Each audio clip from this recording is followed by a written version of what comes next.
Welcome back, everybody, from the Easter break. So I hope you had some good time. I hope you managed to disconnect a bit from the courses, from the material, and that you're coming back with a fresh mind. All right, just making sure the lights are on too. Perfect. So I will just take a few minutes to finish with MapReduce. I really just have a few more slides, and then we will start over with Spark. And I also have a question for you in between. So do you remember what MapReduce was about, right? So the idea is that it's a two-phase setup where we execute a map in parallel on a very large input, like petabytes of data. And we execute the map function in parallel. Then we shuffle things around in such a way that all the key values that have the same key land together on the same slot, on the same machine. And then we again have a parallel phase that's called reduce that produces the final output, right? So this is how MapReduce works. And I even took the time to explain to you the physical implementation. Of course, these are the things that you don't see as a user, because as a user, all you need to do is define the map function, the reduce function, and say where your input is and say where it's supposed to be output, right? But that's pretty much it. But of course, the way it's implemented is very instructive, because we saw that there are two elements in the implementation that are absolutely fundamental. The first one is that it's in parallel. As you can see, it's in parallel here and it's in parallel there. And the second one is that it's batch processed, meaning that it's processed in batches, right? So you see the batches right there. And I even got to a very, very precise level of details where I told you, be careful, do not say mapper, do not say reducer, but look how it's done. We have a map function that's called sequentially on, let's say, 100,000 key values in the input. That's one batch of the input, one task, one split, whatever you call it. And so this series of calls, sequential, it's called the task.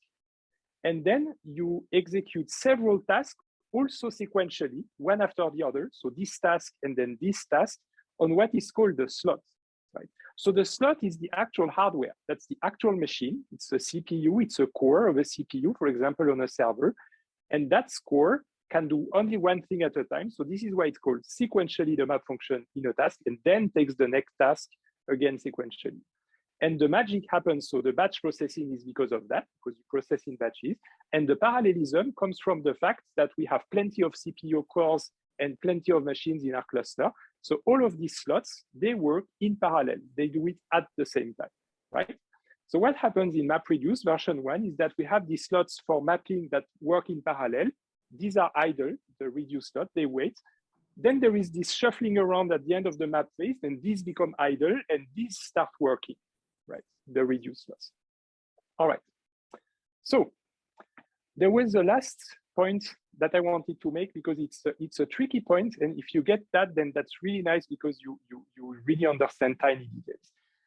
It's the difference between a block and a split.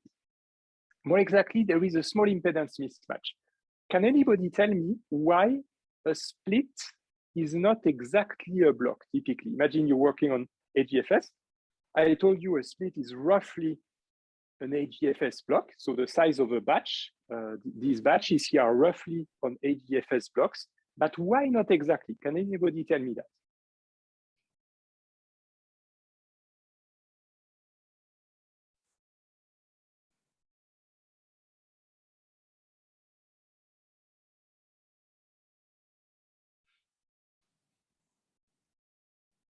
No idea?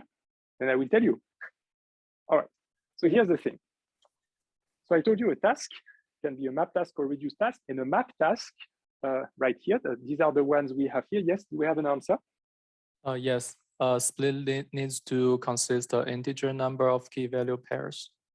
Yes, exactly, that's it. And why is that not exactly a block?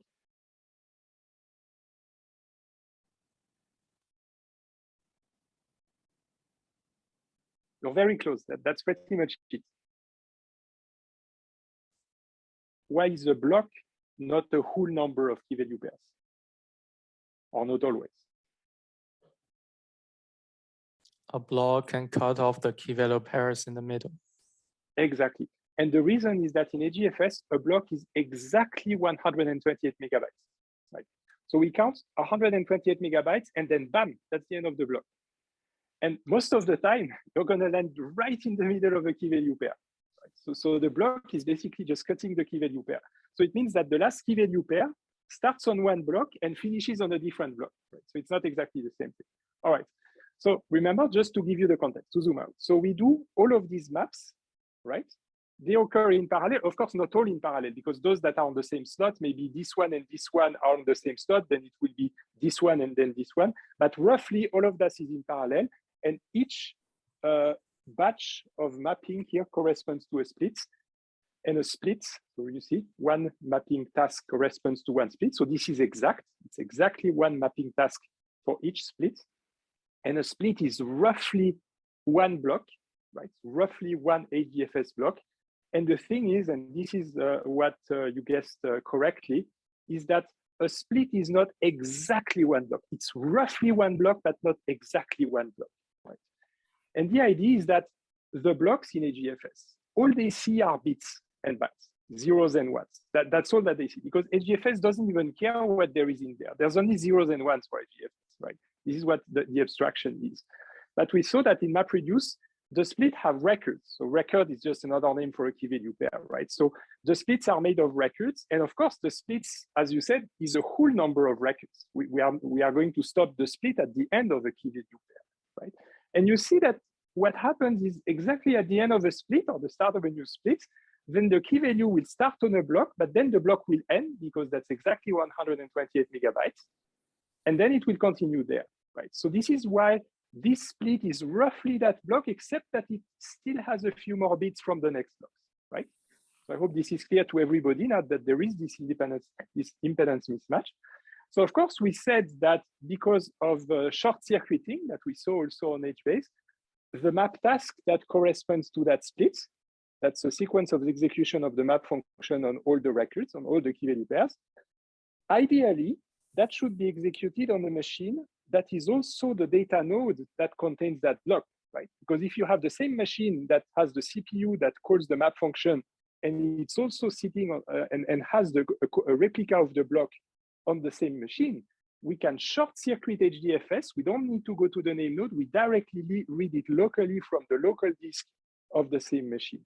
However, because of this very tiny impedance mismatch right there, we still need to ask some other machine for the last few bits, right? So this is going to be a local read from the same machine, and these last few bits will have to be requested over the network from the other machine. It's going to be another data node that has this other block, but then of course you only request these few bits, right? Not the entire block. All right, for who is that clear? That a split is almost but not exactly a block. You can raise your hand in Zoom or in the lecture hall. Yeah, I see quite some hands. Very nice. Okay, then you got it. Oh, plenty of raise hands. That's absolutely wonderful. Okay. Well, that's pretty much it, actually, what I wanted to do, right? If you understand that this is roughly but not exactly, then that's perfect. So here ends actually MapReduce. So this is it. So before this part ends, I will ask you one last question. And then we will stop and I will start recording again for the Spark part. So here's one question for you so that you are active as well. I need to switch over to my other screen. So here is my question for you. It's in the edu app, so eduapp-app1.ethz.ch, right? Or on your smartphone, iOS or Android if you prefer. So you have just submitted a typical MapReduce job on a large 1,000-node cluster. So probably you're looking at petabytes of data here, right? So what do you do?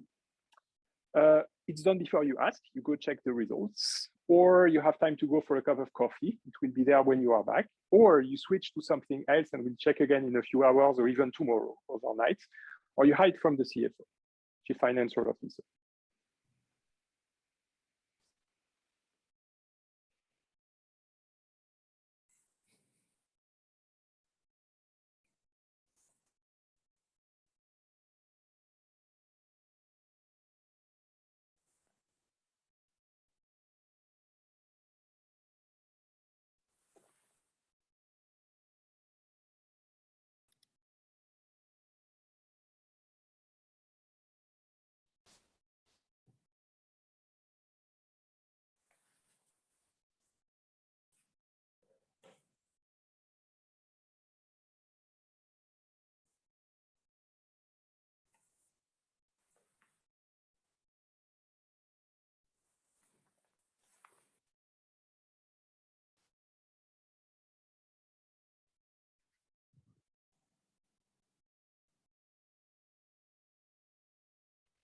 All right, let's look at what you said.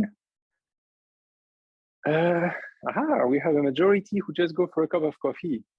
All right, and some of you check in a few hours. Well, in fact, the correct answer is that it's going to take a while. It's going to take a few hours. You might even want to come back tomorrow. Why is that? Because I said it's a 1,000-node cluster, which implies a very large quantity of data.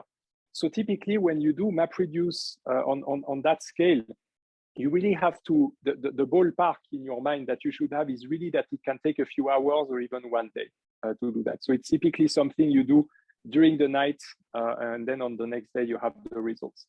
Of course, if you have a smaller cluster or the data is smaller and so on, then maybe it's going to take 1 hour or maybe just a minute if it's very small. By the way, you can also run MapReduce locally on your laptop, right? And here, maybe it's going to be a bit shorter. Of course, there should be less data for that, right? But this was just to give you an intuition that MapReduce and in general Spark and all these things we do can really, really take a lot of time if you're querying petabytes of data. So it's not something instantaneous or interactive. It can take the whole night. But of course, it takes the whole night as opposed to maybe 1,000 years if you had tried to do it on your laptop, right? So just imagine the difference, right? But nevertheless, it's a few hours. Hiding from the CFO might apply if you run your job on top of the AWS or Azure cluster and you forgot to switch off the machines, which is bad, right? But apart from that, for very large companies, they might have their own cluster already. All right. Okay, so let me stop the share. All right. So this is it for MapReduce, right? So I'm going to end the recording and I'll see you on the other side. And then we'll start right away with Apache Spark, which is our next topic in the lecture. And you'll see you'll be in familiar territory because it's not that different from MapReduce. It just takes it to the next level. All right, so see you on the other side in a few seconds.